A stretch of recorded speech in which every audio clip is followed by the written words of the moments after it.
Hey folks, it's me again, Rika Rocks 2001 here yet again, making another video. Several people, well actually specifically, one person on YouTube contacted me in my comments on my NES Dogbone comparison video. I think his name was JMF Spike, or JFM Spike, one of the two. I'll put it on screen what his YouTube channel is spelled correctly. He mentioned in the video saying that I should have tested the controllers with Legend of Zelda for the NES. At the time I made the video, I did not have Legend of Zelda. Plus I was filming in a different location. I moved to a different location. And I think it's a better location. Because I have more room to move stuff around and stuff. But aside from that, I finally got a copy of Legend of Zelda for the NES. This is a gold cartridge. I think all of them came in gold. I don't know if there's one that actually came in the normal gray color. If anyone has one, please show it to me in the video response. I only paid $20 for this. That's a good deal. I bought it at a pawn shop called Pawn One. If you live in the western side of the US, go to Pawn One. It's a great pawn shop. It's awesome. Anyway, without further ado, here's a retest video of the NES Dogbone controllers with a proper game using all the directions. When I had it originally, I tested it with Super Mario Bros. 3, and that was the only game I could really test it out with. The others being, well, NES Open Tournament Golf, Super Mario Bros. 1, and that's about it. So let's go ahead and test it out with the Legend of Zelda. Obviously, we're going to start with the Dogbone controller. I actually have two of these Nintendo ones. I don't have the rectangular shaped controller anymore because it just doesn't feel comfortable for my liking. So that's why I traded it with a friend, that being FaZe Doom Guy, who is another YouTuber who I recommend you check out. He has my NES rectangular controller. I traded his Dogbone for the rectangular controller. He actually hates the Dogbone and prefers the original rectangular style. For me, I prefer the Dogbone. That's just me. That's just what I prefer. Without further ado, we'll start with the Nintendo one first. Here it is, the Legend of Zelda with the original Dogbone controller by Nintendo. There's two versions. There's the original NES style, which has a longer cord, but there's also the 80 Famicom version, which is also good, but it has a really short cord. So, obviously, A works, B works, left, right, up, down. I'm going a circle, nothing happening. Start button, select. Let's go ahead and kill some enemies.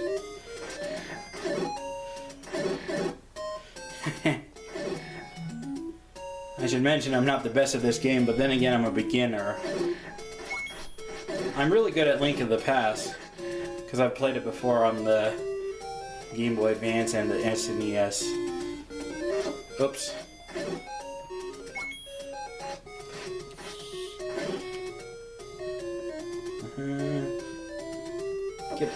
Get back here. Alright.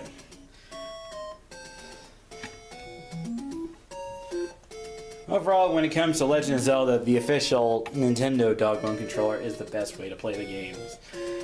Let's go ahead and enter that cave. After I kill these guys. Well, that concludes this. Now we're going to go ahead and use the Retro Bit version, which probably is the worst of the three. Now let's do the Retro Bit version. Oh boy. I wonder how bad it is, like some people say. Start button works okay. Alright.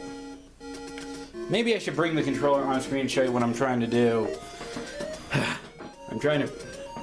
Look at it. I'm trying to rock this in bits, but it goes nuts. This is not a good controller for Legend of Zelda. For Super Mario Bros. It's tolerable. But when it comes to this game, these guys weren't joking. It's a laughing stock.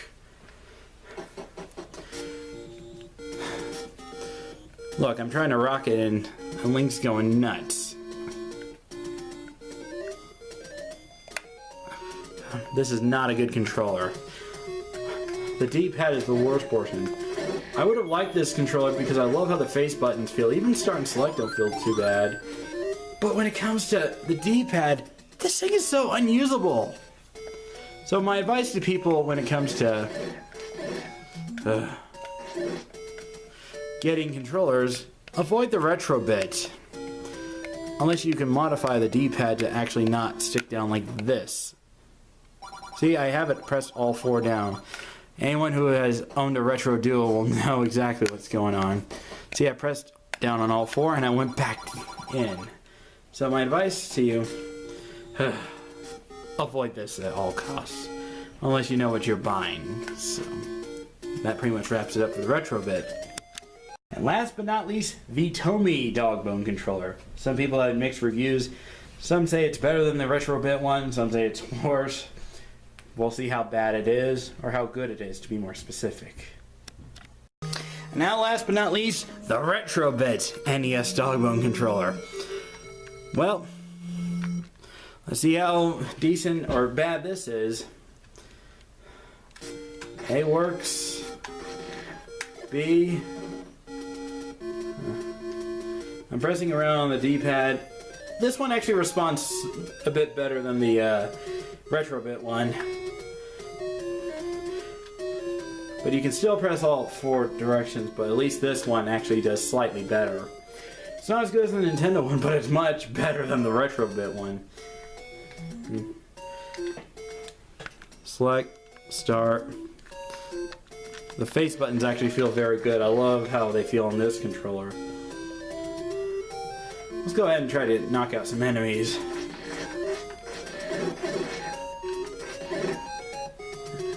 What can I say about the Tomee version? When I made the original video, I said this was probably the worst of the three. I kind of take it back, to tell you the truth. I say the retro bit one is actually worse. The Tomee one is actually tolerable. For something that Tomee actually does very good is, well, their Dogbone controller. I have not tried the USB version because, well, I don't use emulation on my computer.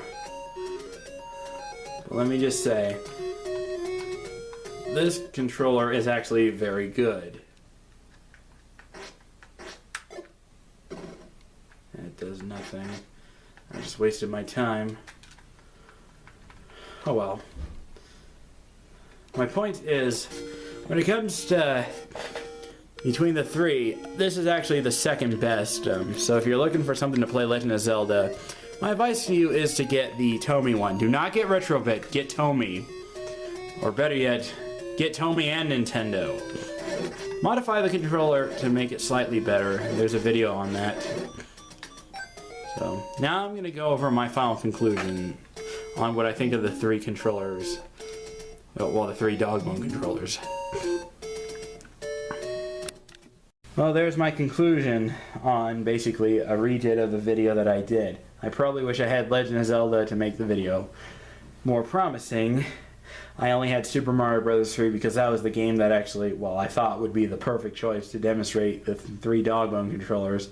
Apparently I should have tested it with Legend of Zelda or NES Open Tournament Golf. Now that that's been taken care of, I recommend picking up the Nintendo version. In fact, I have two of them. This is the one I've had since 2012, I believe. And this one I just recently acquired from a friend. He bought this at a thrift shop for only $3. He didn't like it. It hurts his hand.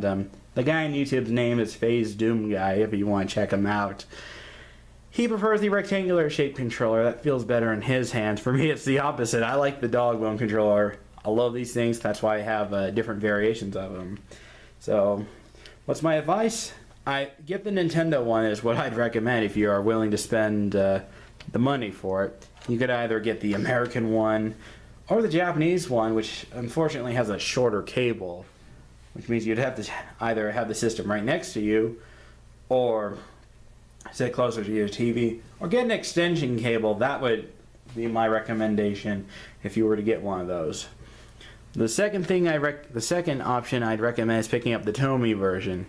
Sure, it has some problems of its own, but at least the D-pad is actually usable for this. Sure, you can press it in four ways, but it's at least usable. Also, my recommendation is putting in something in here. Open it up, put a little piece of something in here, and basically it makes the D-pad feel a bit more, well, better in some ways. So that's what I'd recommend. Get the Tomee version and put something in here. I'm not sure if there are any games that are not compatible with the third-party Dogbone controller, so if anyone is doing a stress test, I recommend picking up the Tomee version and be the judge of that. For the Retrobit version, well, let me just say, while I like the texture of how it feels, the B and A buttons feel very good. The start and select don't feel too bad. This ruins it. The D-pad on this controller, I'm sorry to say, is trash. It's unusable. Look, I can press in all 4 directions and see, I can't move it around. This is not a good D-pad. Even though it has a little pivot thing on the bottom, what ruins it is there's 4 circles on the bottom of each of the D-pads. I'll go ahead and throw a photo of what the D-pad looks like on the inside, so here it is. Here's the front of the controller. Most of you won't care about that, but here's the back as promised. You see there are basically these 4 circles and they have holes in them. Maybe you could fill in the holes and maybe it could be usable. I don't know, but moving on. Yeah, my advice for you is to basically fill up those holes and, well, hopefully that might make a difference. I don't know if it will, but try it at your own risk. I'm not going to do it because, well, what would be the point? I already have 3 other Dogbone controllers. I might as well just use those instead. As for the Retrobit Dogbone controller, here's my rating for this controller. Yeah, I just threw it across the room. And that goes to show the Retrobit Dogbone controller is bad. Don't buy it. Unless you're willing to face some problems with the directional pad. Take it from Danny C. He did a video on testing it with the controller test cartridge. Basically, you press all the buttons, A, B, select and start, and the directional. It's on the directional pad. If you want to check out that video, I'll have it in the description. He recommends the Tomee version over the Retrobit version, and I can see his reason why, and I agree with him. So my advice is don't go Retrobit. Go Tomee or Nintendo all the way. So that's all I have to say. Thanks for watching. This is RicoRocks2001 signing off.